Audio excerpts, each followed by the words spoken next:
और बॉयज लाहौर हम तीनों की प्रेडिक्शन यार प्रेडिक्ट हो गई है। तीनों ने लाहौर बोला था और बल्कि उस्मान ने मुझे याद है ये बोला था कि लाहौर मुल्तान फाइनल होगा। उसका जब पीएसएल के हम मिड पॉइंट नहीं 10 मिड पॉइंट में हम थे, लेकिन यार लाहौर जीत गया। कल जो सेलिब्रेशन हुई मुझे लगता है वो वर्ल्ड कप में जीतने से हमने इतनी की लाहौर में जितनी लिटरली कल लाइक स्टेडियम के बाहर वाला एरिया वाज क्रेजी, मतलब कि रश जो हुआ था।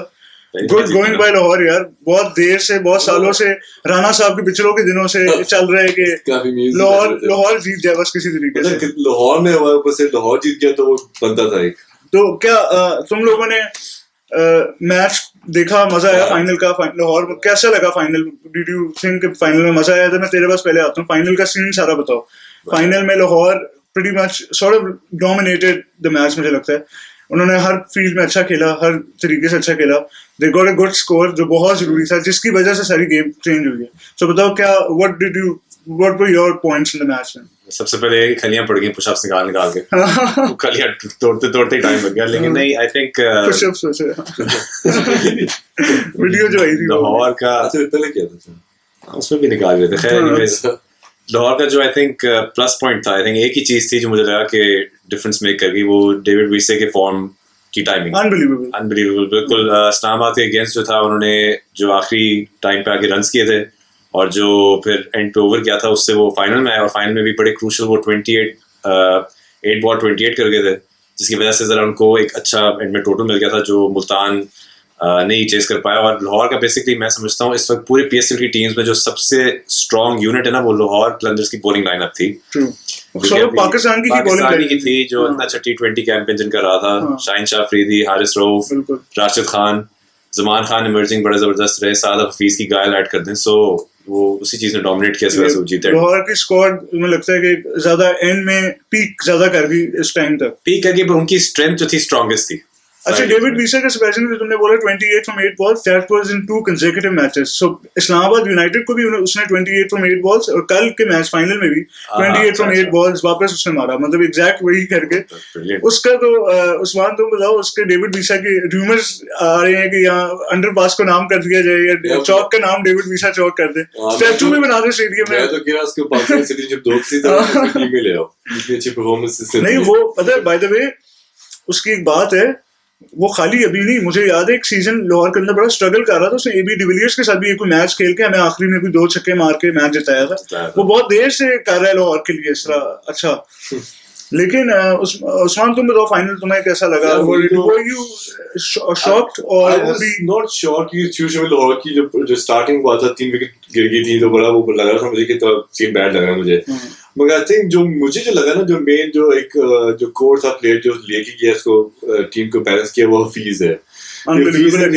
पकड़ने इनिंग्स बीच में वो ही था जो आपको टारगेट सेट कर गया और फिनिशर्स को टाइम दिया। टू हफीज के इस एज में अपने इस करियर के पॉइंट में उसने फाइनल खेल के he was the man, he was the player of the match. I think he's the key player जिसने टारगेट सेट किया आपको, रीजन द एंड पे आपको लॉन्च किया उसको सिक्सेस की वजह से। मगर जो जहां जा रहा है देयर वाज नो फीस, शायद 100 में टीम ऑल आउट हो रही थी जिसका मुझे लग रहा था condition. I think at the end of the experience matters. Hafeez ने प्रेशर मैचेस खेले और उसने सिर्फ फाइनल में ही परफॉर्म किए देखा जाए कंपेयर टू प्रीवियस मैचेस, तो यहाँ पे एक्सपीरियंस बहुत मैटर करता है। इवन शोएब मलिक ले लो, हफीज ले लो, एंड पे यही संभाल लेते टीम, हालांकि रिटायर हो चुके हुए हैं। दूसरा मुझे आई थिंक जो जमान खान है ही इज वर्ल्ड बॉलर है, जो उसके बारे में भी हमें बात करनी है इमर्जिंग प्लेयर्स में। डेथ में जो उसने बॉलिंग कराई है, यॉर्कर्स कराए, स्विंग्स एंड पे किए, जो how to control the end पे जो बाउंड्रीज पड़ती हैं उसने बहुत अच्छा मैनेज किया है। Like he is the emerging star I would say कि वो हैदर मैं तुम्हारे पास आता हूं, इसी मैच को भी हम डिस्कस कर रहे हैं कि इस मैच में एक पॉइंट इसने हफीज का तो बताया, लेकिन वो डेविड वीसी की जो इनिंग्स थी उस इनिंग से मुझे लगता है लाहौर स्कोर अपना 20 से 30 रन एक्सटेंड कर लिया उन्होंने, जो नॉर्मली होना था। पूरे मैच में इट वाज लुकिंग लाइक 160-150 करेगा लाहौर, और प्रेशर मैच है फाइनल। वो जो 20 एक्स्ट्रा रन आए हैं ना, वो फाइनल का ही जो प्रेशर था वो इतना ऐड हुआ मुल्तान के ऊपर। तो इसके बारे में तो लगता है this is what happened with Multan and on their batting when they came out. The pressure of the extra runs they had, even the crowd which was against them and fully with Lahore. Definitely, I think इस चीज से ही and में फर्क पड़ा, because जब final होता है उसका प्रेशर होता है चेस करने में हमेशा होता है, चाहे जितनी मर्जी बड़ी साइडों ऊपर से। फिर आई थिंक थोड़ा सा रॉकी स्टार्ट मिला मुल्तान को, खासतौर पर जो शान मसूद का फ्रीकिश सा रन आउट हुआ था, हाँ आई थिंक उनको लगा कि वो थ्रो करने लगे हैं, फिर उन्होंने रियलाइज किया थ्रो नहीं कर रहे, फिर पहुंचने की कोशिश की, तब तक डायरेक्ट हिट लग गई थी. सो डेफिनेटली आई थिंक वीजे का इसमें था. और इसमें मैं जिसने उस्मान ने बात की जमान खान की, इसमें मैं क्रेडिट दूंगा शाहीन शाह की कप्तानी को, बिकॉज आई थिंक इवेंचुअली यही पॉइंट पे आना था मैंने. बिल्कुल उन्होंने उसको, मुझे लगता है, बड़ा कॉन्फिडेंस दिया. उसने बाद में इंटरव्यू में कहा भी था कि शाहीन शाह ने कॉन्फिडेंस दिया, सबने और सपोर्ट वो किया. हर ओवर के टाइम हर बॉल पे उसके कंधे पे हाथ रख के या उससे बात करता रहता था, उसको समझा रहा था क्या करो. बिल्कुल बिल्कुल जाहिर है, and because obviously kudos to Zaman Khan कि वो सुना उसने जो उसको एडवाइस मिल रही थी और सब कुछ हो रहा था, तो वो एक भी एक वही इसमें मैं ये कहूँगा, वीसे जिस तरह उनकी परफॉर्मेंस जब जरूरत थी लाहौर को सबसे ज्यादा, उस वक्त उन्होंने परफॉर्म किया. यही शो करता है जब कप्तान आपका अच्छा हो ना, मुसलसल आपको पॉजिटिव फीडबैक दे रहा हो, तो कहीं ना कहीं परफॉर्मेंस निकल आती है. अनफॉर्चुनेटली फॉर लाहौर वो सबसे क्रूशियल टाइम पे वीसे की परफॉर्मेंस आई. तो अब इस मैच को तो हमने एक तरीके से डिस्कस कर लिया. अब ओवरऑल पीएसएल के ऊपर भी आते हैं. पीएसएल में जो most runs and most wickets का सिनेरियो है, उसमें आप देखो कि मोस्ट रन्स आपके लिए फखर जमान ने की. He was I think top during the whole season. वो पहले दिन से ही टॉप रहा है. बिल्कुल वो शान मसूद के साथ स्विच होता रहा है, लेकिन ही इज बिल्कुल. Been there. Rizwan always there, he is the second highest. Shan Masood also there. Shoaib Malik still there, वो भी टॉप 4 में है. और Alex Hales the only foreigner जो उसमें था.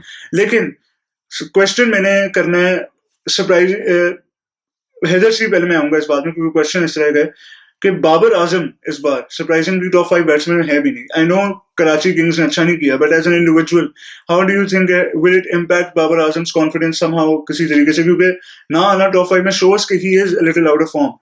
एंड देखिए, जब आपकी टीम परफॉर्म अच्छा नहीं करी होती ना, तो आपको आप खुद भी जो आपकी शॉट्स है ना, और आपका जो कॉन्फिडेंस है शॉट्स में, वो भी आहिस्ता आहिस्ता आप अपने शेल में चले जाते हैं. ईजी नहीं होता अपने आप को एक्सप्रेस करना, बिकॉज रिस्क टेकिंग जो एबिलिटी होती, मतलब यानी कि रिस्क टेकिंग ऑप्शन जो होता है, वो आप बहुत ही फिर उसको कैलकुलेटेड तरीके से लेते हैं, बिकॉज आपको पता है कि टीम स्ट्रगल कर रही है, अगर मैं ना चला तो फिर बिल्कुल ही हम हारेंगे मैच. सो टीम का डेफिनेटली इम्पैक्ट पड़ता है. होपफुली फॉर पाकिस्तान से बाबर आजम जो है इस चीज पे ज्यादा दिल पे नहीं लेंगे, ज़हन पे नहीं लेंगे, और आई एम प्रीटी श्योर लेकिन कि जब पाकिस्तान टीम में जाएंगे, दोबारा कैंप करेंगे, निकल आएंगे. वो एक डिफरेंट एनवायरनमेंट होता है, डिफरेंट उनका स्ट्रक्चर होता है. लेकिन कप्तानी उनकी मुझे नहीं पता वो किस तरह इम्पैक्ट करेगी, बट ये देखना ही पड़ेगा. वो एक अलग टॉपिक है. उसमें मैं T20 में रिजवान को एज ए ज्यादा सूटेबल कैरेक्टर फॉर कैप्टन देखता हूँ. Not on the other formats, but just T20 की बात करूँ तो वो एक आगे की डिस्कशन का होगा. लेकिन उस्मान तुम बताओ, और जो बैट्समैन बाबर आजम तो है नहीं, लेकिन फखर जमान का तुम्हें कैसा लगा लाहौर कंदर के लिए? फखर जमान से is a very amazing batsman. बहुत हाई स्कोर इसने किए हैं पीएसएल में, मगर मुझे हमेशा थोड़ा इनकंसिस्टेंट लगा. कभी कभी वो बहुत जल्दी आउट हो जाता है. कि नेवर रिलाई ऑन 100%. जैसे बाबर है, रिजवान है, शान सूद है, आप फखर पे ना हमेशा डाउट पे होते कि चलेगा नहीं चलेगा. चलेगा तो ऑब्वियसली टिल द एंड. लेकिन ये हुआ कि जो फखर 2 गेमों से नहीं चला, अदर देन दैट पूरे सीजन उसने 50 तकरीबन किया हर मैच में, 15 मिनिमम, और उससे कैचेस भी बड़े उसने अच्छे लिए. अच्छा, कल फाइनल के सॉरी एक बार आऊंगा वापस कि फाइनल में फील्डिंग कितनी अच्छी हुई यार. दोनों टीमों ने इतने अच्छे कैचेस लिए हैं, और मैं खुश ये हो रहा हूँ देख के कि पाकिस्तानी फील्डर्स भी वो जो ओवर द रोप वाला के शुरू कर दिया, वो पहले हमारे कल्चर में नहीं था. इंडियंस आईपीएल में ले आए थे, हमारे कल्चर में अब आना वो वाले कैचेस शुरू हुए.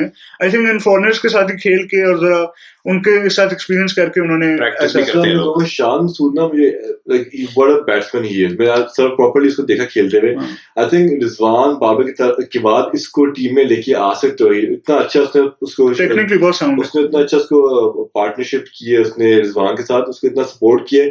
तो he is a very good player जो कि कंसिस्टेंसी दिखा रहा है मुझे, और he is capable of coming into the international team. अब टेस्ट टीम में तो आ गया है, वो टेस्ट टीम में वही खेलेगा. ओडीआई में भी उसको लेके आते हैं, T20 में उसको. बिल्कुल. हाँ, वन डाउन में. बॉलर्स में बात हूँ तो बॉलर्स में भाई cricketer of the year Shaheen Shah Afridi ने टॉप विकेट टेकर है. वो उसने पीक किया एंड में, पहले शुरू में इतने विकेट्स नहीं ली थी उसने. हेदर तुम बताओ कि how did you find him this season? Shaheen Shah Afridi highest wicket taker, even though I think Shadab could have been the highest wicket taker जो उसने 3 गेमें मिस बीच में कर दी. शादाब ऑब्वियसली मेरे ख्याल हाईएस्ट विकेट टेकर वही होते हैं अगर वो अनफिट ना होते. सैडली उनको किस चीज की इंजरी हुई थी? ग्रोइन की इंजरी. बिल्कुल. हसन अली को भी आई थिंक ग्रोइन की हुई है, फहीम अशरफ को भी सब ग्रोइन इस तरह की कोई इंजरी हुई है. शाहीन शाह आई थिंक देखें सिंपल सी बात है, कप्तान है, फॉर्म उनकी बहुत तगड़ी हुई है, परफॉर्म अच्छा कर रहे हैं वो. तो मेरा ख्याल कप्तानी में उन्होंने फुल थ्राइव किया. He bowled the way we're used to seeing him bowl basically. Confidence के साथ he bowling believes किया. in himself. उसको जो awards भी मिले हैं उसके साथ उसको और हुआ है. इंडिया के स्पेल के बाद कॉन्फिडेंस नहीं आएगा आपका तो फिर कभी भी यार नहीं आ सकता. he's become उस्मान तुम इसके बारे में बताओ. शाहीन शाह अफरीदी बन गया भाई कि वो हर पहले अपने ओवर में लगता है कि कुछ कमाल करेगा क्योंकि सबको वो इंडियन वर्ल्ड कप वाला और फिर उसने बहुत बार किया है वापस करते ही repeats the spell every time like वो स्विंग जब बॉल एक तो वो स्विंग करती है उसको ना वो आर्ट उसको आ गया basically now he is using it उसके बस पॉलिश कर रहा है day by day gradually experience के साथ.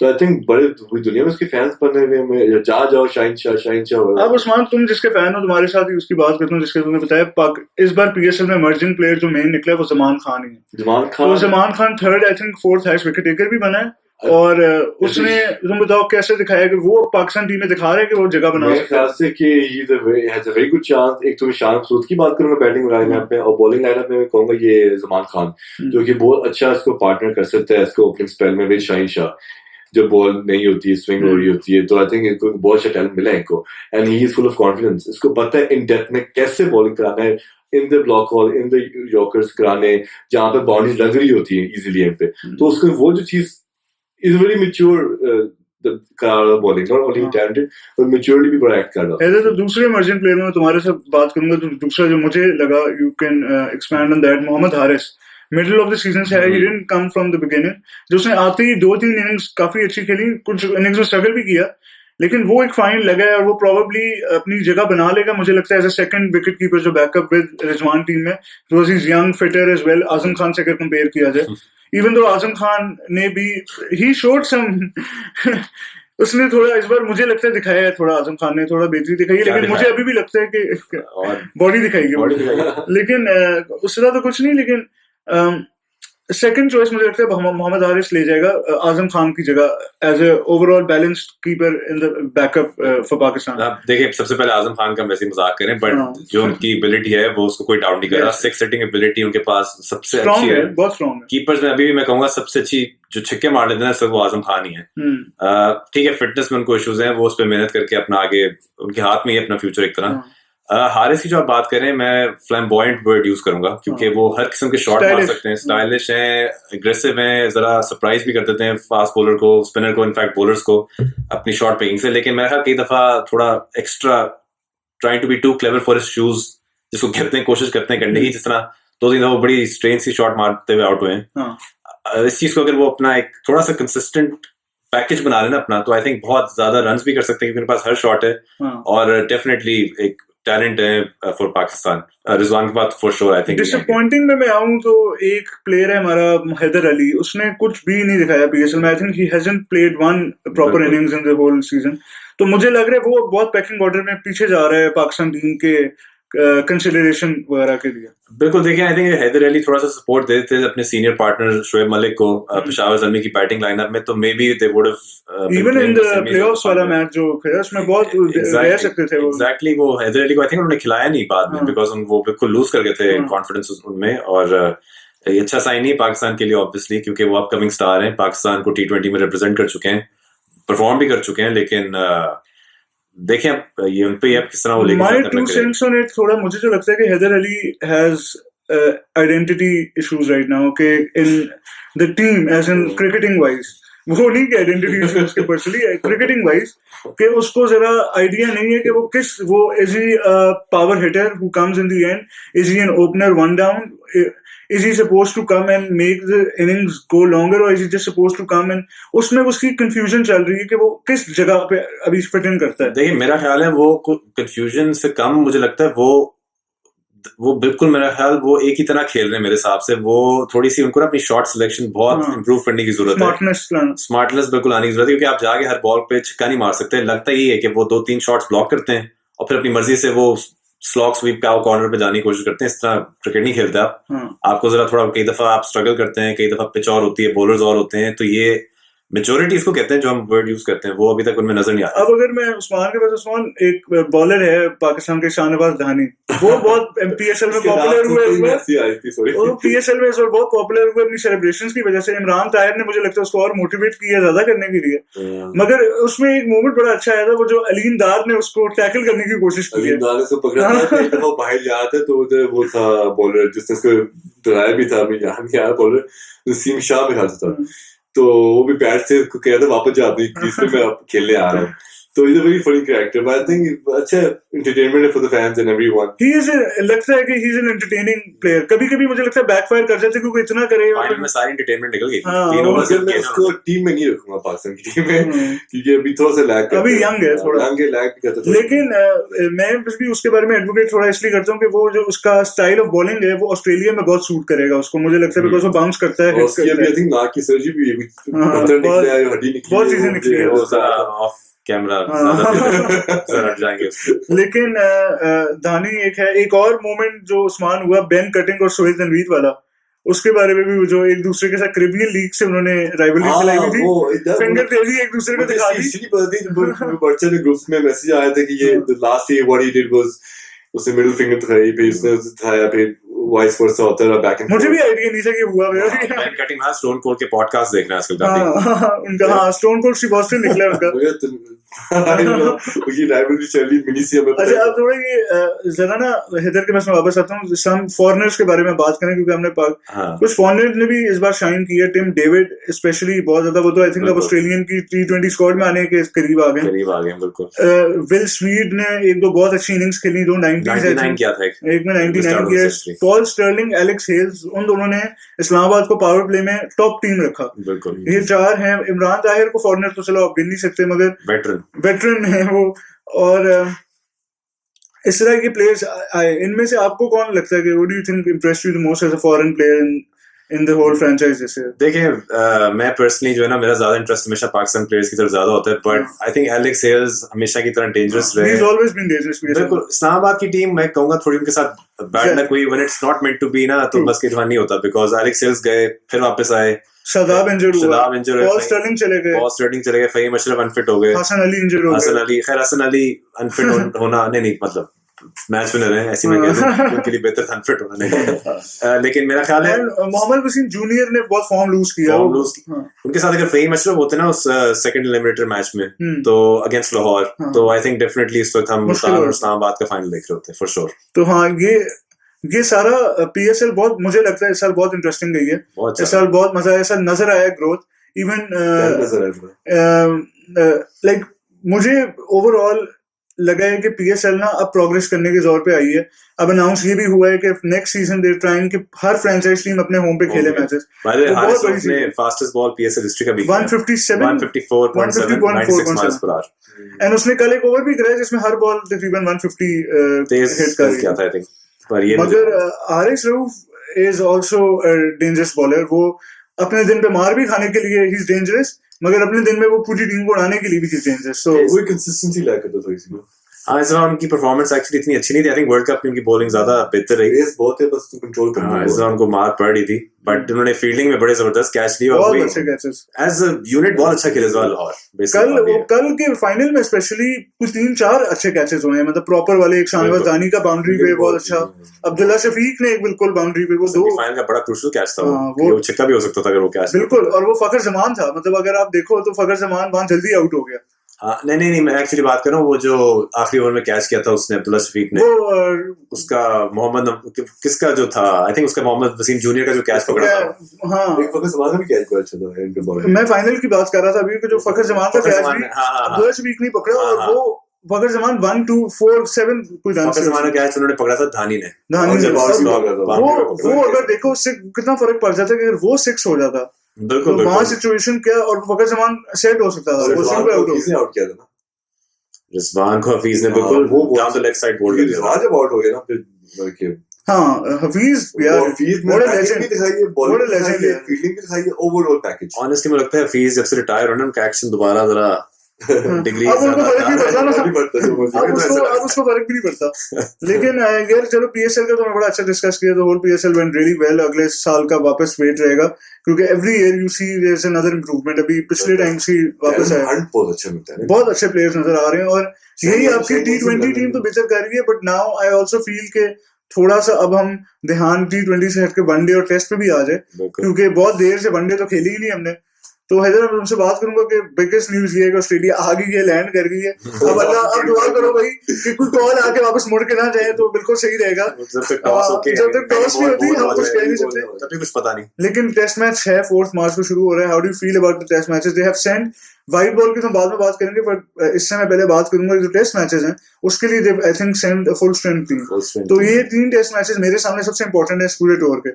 तो ये बताओ इसका व्हाट डू यू थिंक, क्या प्रेडिक्शन क्या है, व्हाट डू यू फील कि क्या होगा? फुल स्ट्रेंथ देखिए ऑस्ट्रेलियंस जो हैं वो लास्ट टाइम में ग्लेन मैकग्रा ने उड़ा दिया था पाकिस्तानी टीम को, मतलब हालांकि उस वक्त डेड विकेट्स पे आप कभी एक्सपेक्ट नहीं करते कि एक फास्ट बॉलर मीडियम पेसर से मार्क टेलर ने भी ट्रिपल सेंचुरी की थी। तो ऑस्ट्रेलिया का जो नेवर से डाई एटीट्यूड है ना, और जो आखिरी बॉल तक लड़ते हैं वो कभी भी वो किसी जगह पे भी जीत सकते हैं। वो इंडिया में भी सीरीज जीत चुके हैं, हर जगह उन्होंने विक्ट्री अचीव की हुई है। सो पाकिस्तान को बिल्कुल ऑन द बेस्ट होना पड़ेगा, एट द बेस्ट रादर, और मतलब इजी टूर नहीं है, बड़ा टफ सीरीज है। I am hoping for a competitive series, जिस तरह की ना 2005 की एशेज सीरीज थी वो था कि नहीं उस लेवल पे तो मुझे लगता है मुश्किल ही, लेकिन क्योंकि इन पिचेस पे वो नहीं हो सकता, लेकिन रिजल्ट वाइज मैचेस हो, एंड तक उसका मजा आ रहा हो, लाइक यू डोंट नो कि लास्ट डे में भी क्या होगा। एक्चुअली मैं ये जरूर कहूंगा कि इस दफा स्पिन पे हम टोटली रिलाई नहीं कर सकते, बिकॉज इतनी लीग्स हो रही है ना आजकल अराउंड द वर्ल्ड। इंडिया में आप जाके खेलते हो उन पिचेस पे, बांग्लादेश में जाके सब खेलते हैं, तो आई थिंक आप इनको ना स्पिनर्स को देन द पास्ट अभी बेहतर खेल लेते हैं जो नई breed batsman. How do you feel, मजा एक्साइटेड ऑस्ट्रेलिया के मैचेस वेरी एक्साइटेड क्योंकि आफ्टर 25 इयर्स आई थिंक आ रहे हैं पाकिस्तान, तो it's a big long time and people are crazy about it कि ऑस्ट्रेलिया आ रही है। मुझे तो आई होप कि टेस्ट मैचेस भी फुल जाएं। पता है इतना मुझे एक्साइटमेंट और बड़ा वो हो रहा है, सस्पेंस बहुत हो रहा है कि who will win the test match, क्योंकि मुझे I can not predict this के। तो इसी उस्मान की बात में हैदर मैं तुम्हारे पास आऊंगा कि बहुत बातें ये चल रही हैं कि everyone was thinking कि इंडिया की तरह पाकिस्तान भी स्पिन फ्रेंडली ट्रैक्स बनाएगा, इवन दो आज को टाइम पे अगर पाकिस्तान को देखो तो Pakistan gets an advantage with fast bowling. So everyone is saying कि रावलपिंडी में फास्ट बॉलिंग को, सीम बॉलिंग को सूट करेगी पिच पाकिस्तान बनाएगा एंड हेड टू हेड जाएगा ऑस्ट्रेलिया के साथ, because Australia is obviously a very very good fast pace team. तो डू यू थिंक पाकिस्तान ये करेगा? क्योंकि मुझे लगता है पाकिस्तान की एडवांटेज भी फास्ट बॉलिंग ही है अभी अगर टेक्निकली देखा जाए। अगर ऐसा किया तो बड़ा शॉर्ट टेस्ट मैच होगा, 3 दिन में खत्म हो जाएगा प्रॉब्ली। ये अगर चांस लेना चाहे पाकिस्तान को, क्योंकि उधर भी आप देखें हेजलवुड है, कमिंस है, स्टार्क हैं, सारे मतलब अगर देखा जाए इन माय ओपिनियन, अगर देखा जाए पहला टेस्ट मैच है रावलपिंडी में जहाँ वेदर कंडीशन सबसे ज्यादा सूट करते हैं टू स्विमिंग कंडीशंस। बिल्कुल। सो पहले टेस्ट में अगर पाकिस्तान ट्राई कर ले ये फास्ट बॉलिंग वाली चीज, सेकंड लाहौर में आप स्पिन पे लेके आ सकते हो because Lahore can be spin friendly. Personally समझता हूं कि वो सीमर फ्रेंडली ट्रैक नहीं बनाएंगे, बिकॉज आई थिंक जो पाकिस्तानी फास्ट बॉलर्स है ना वो ज्यादा हैं जरा आगे से तेज वाले, यू नो, एक वो लेंथ पे अच्छा हिट नहीं करते गेंद इतना जितना ऑस्ट्रेलियंस करेंगे। For instance Hazlewood, Cummins, I think ये 2 ऐसे बॉलर्स हैं जो कि लेंथ को बड़ा अच्छा एक्सप्लॉइट कर सकते हैं सीमिंग कंडीशंस। और हमारे लिए खेलना बहुत मुश्किल है। और जो ये शाइन शाह है और ये सब जो हैं ये लोग ज्यादा आगे से ज्यादा अच्छा बॉल करते हैं। ऑब्वियसली उनके बैट्समैनों को इतनी प्रॉब्लम नहीं होगी, वो आदि होंगे ऐसी सीम बॉलिंग। हम लोग शायद प्रेशर ले लें हमारी टीम टेस्ट में, डेफिनेटली लेंगे। सो लेट्स सी रिस्क क्या लेते हैं, क्या करते हैं, लेकिन I hope it's a good series. One day और T20 भी होगा, लेकिन वनडे में आई थिंक ऑस्ट्रेलिया के बहुत प्लेयर्स ने ऑप्ट आउट भी कर लिए, कुछ प्लेयर्स रेस्ट आउट कर लिए, तो उसमें वनडे। मगर मैं सबसे ज्यादा मेरा फोकस है ऑन द टेस्ट मैचेस जो पहले शुरू हो रहे हैं, तो ये भी एक अच्छी बात है। I am really excited about that. अगली बार हम लोग इसी टेस्ट सीरीज का, जब टेस्ट सीरीज खत्म होगी उस टेस्ट सीरीज के रिव्यू में हम आएंगे, हम तीनों बात करेंगे। और टेनिस भी अब शुरू हो रही है, अब उसको चल रही है, उसमें नडाल अच्छे मैचेस जीते हैं, कुछ जोकोविच हारे हैं दुबई में, तो उनके बारे में भी आगे एक हम टेनिस का एपिसोड ले आ सकते हैं। और final shout out before the episode ends, कल लिवरपूल, एक कैराबाओ कप होता है इंग्लिश लीग में, वो कल लिवरपूल ने चेल्सी को हरा के जीता है। इट वाज मुझे लगता है it was a very very very good game. It finished 0-0, but I think it was one of the most fun 0-0 matches I've seen। जो चांसेस मिले हैं, 2-3 गोल डिसला हुए हैं VAR में, पेनल्टीज में गए, पेनल्टीज में it went till 11-10. The keepers had to come in and take the penalties, and our keeper took his, their keeper missed his. So जीत गया लिवरपूल, उसके लिए shout out to my team। एक trophy, हाँ, आज खुशी है, and hence this। और सब खुश है। It isn't a very very big trophy। मेरा संडे यार दो और अच्छे चले गए। देखो एक संडे जो मैन्यू लिवरपूल से 5-0 वाले थे, पाकिस्तान जीता था, और ये मैं लाहौर से आता था और लिवरपूल ट्रॉफी एक दिन में। निराल को तेरा साथ कनेक्शन आ गया। हैदर आगे बात नहीं कहना चाह रहा एपिसोड के बारे में, कह रहे एंड कर ले हम लोग एपिसोड जल्दी से खत्म करें। का नाम सुन के ना जल्दी करो विंबलडन को लेके आओ। तो फेडर आ ही नहीं रहा, पता नहीं क्या होगा। चलो गाइस, थैंक यू यार, बड़ा अच्छा आज एपिसोड है। कल ये लास्ट संडे बड़ा सुपर संडे था, मजा आया, और आज भी मजा आया एपिसोड करने का। Yes. Thank you.